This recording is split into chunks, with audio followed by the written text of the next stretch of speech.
My fiancé ghosted me and ran off with our wedding money. I replied by texting her mom, "Congrats on raising a thief." Then I pressed charges and got her arrested for fraud. Now her lawyer is frantically calling for a settlement.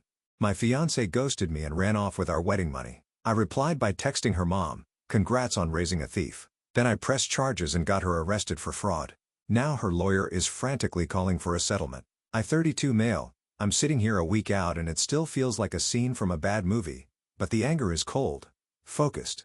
Last Saturday, I was supposed to be getting married to Clara 29. Instead, I woke up to an empty apartment and an even emptier joint wedding account. About $35,000, gone, vanished.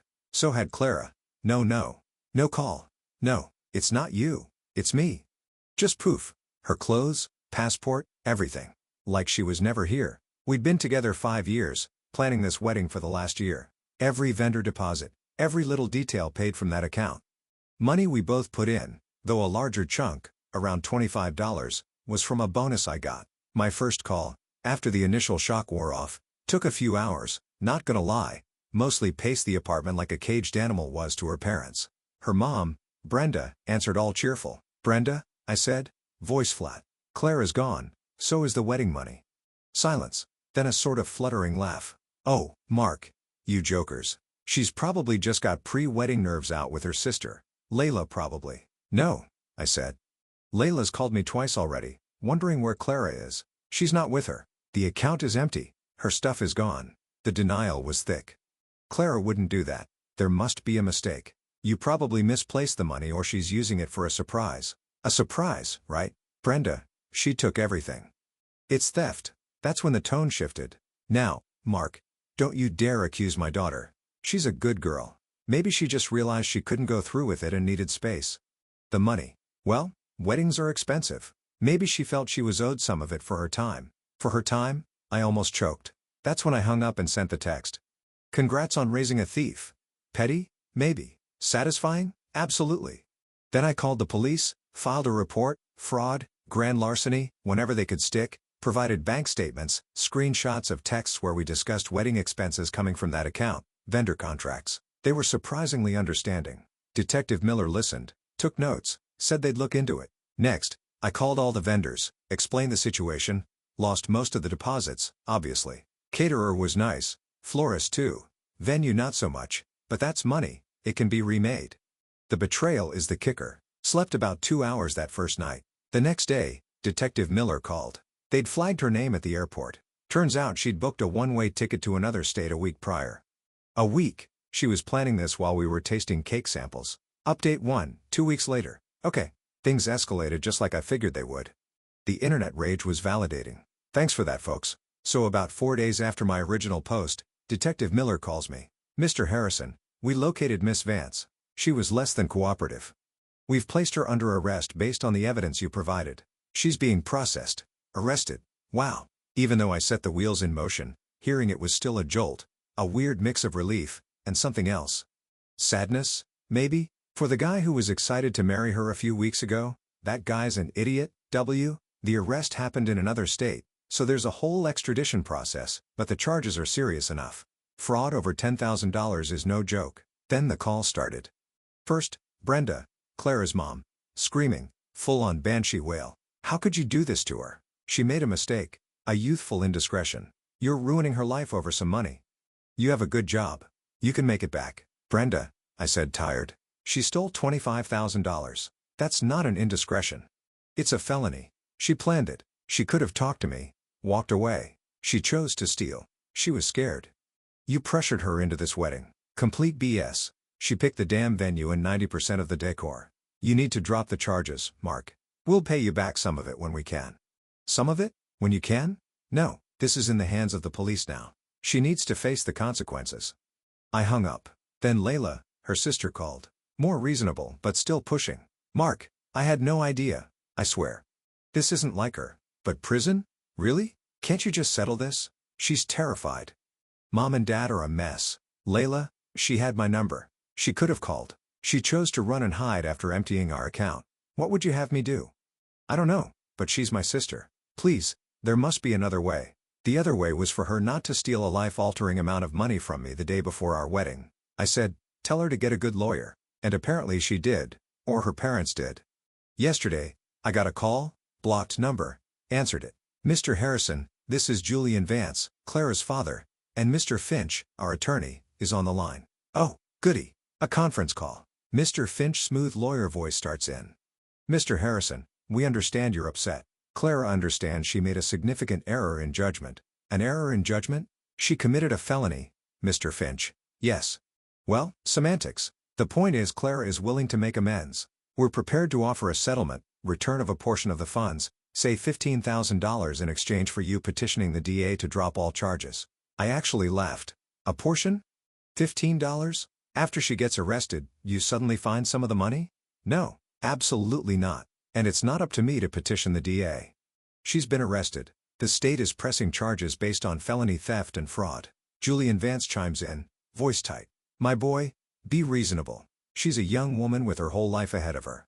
A criminal record will destroy her future. Don't you have any compassion? Compassion? Did she have any compassion when she cleaned out the account and left me to pick up the pieces when she booked a flight while telling me she loved me? My compassion ran out somewhere between discovering the empty account and canceling the caterers. Mr. Finch again.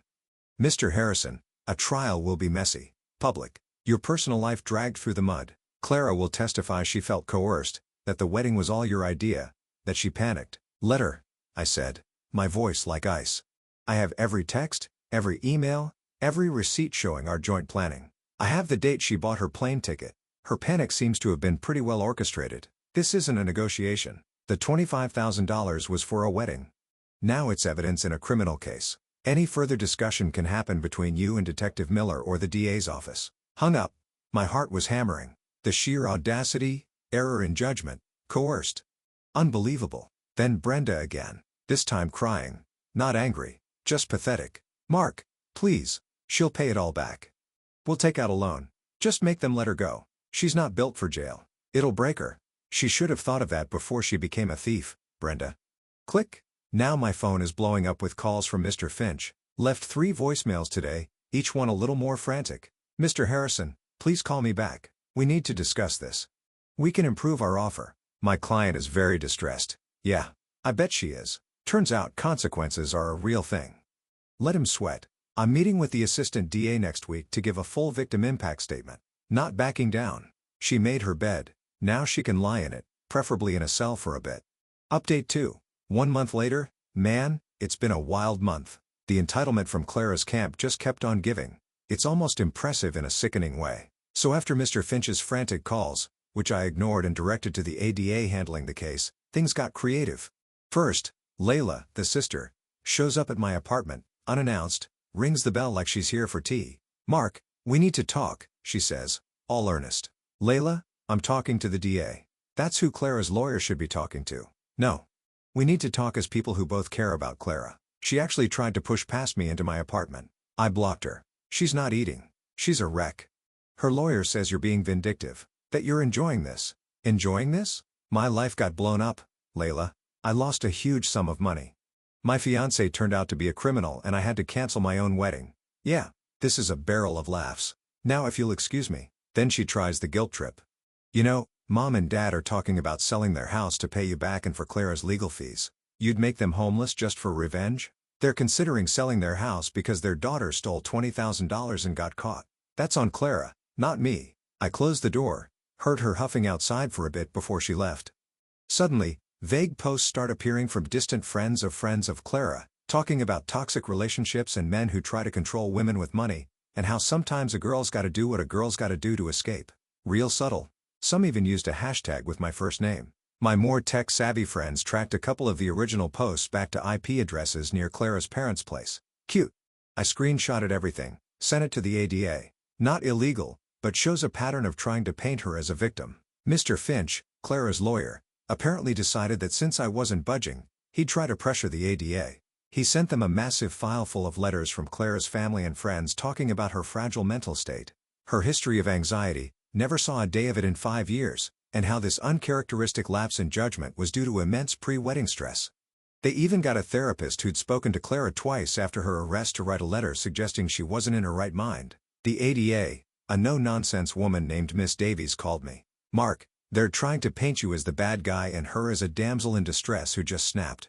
Her lawyer is pushing for a plea deal, restitution of the full $25,000 and probation. No jail time. He's citing her previous good character and emotional duress. Restitution and probation? After all this? After the planning?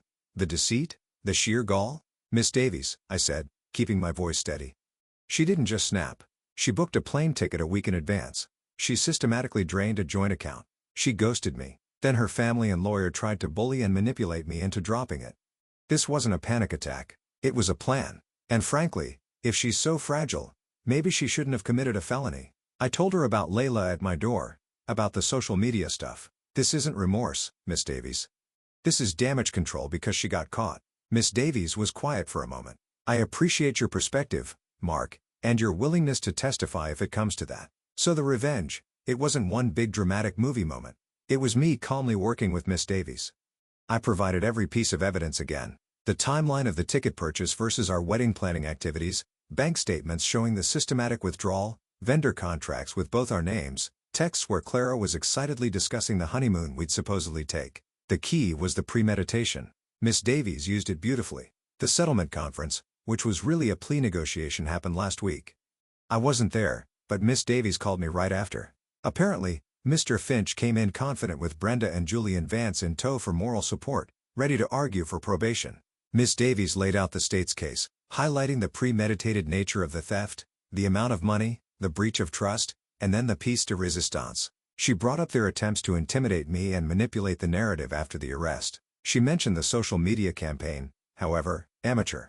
She mentioned Layla showing up at my apartment. She basically painted a picture of a family that enables and excuses criminal behavior.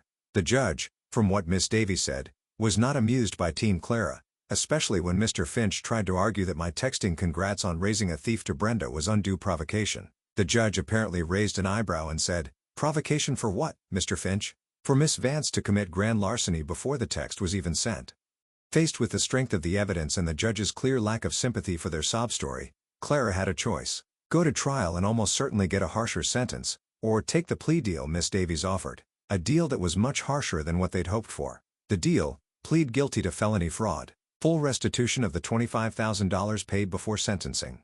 Suddenly, Brenda and Julian were scrambling to find the money, which they did miraculously within 48 hours. Guess the house sale idea got real. 90 days in county jail.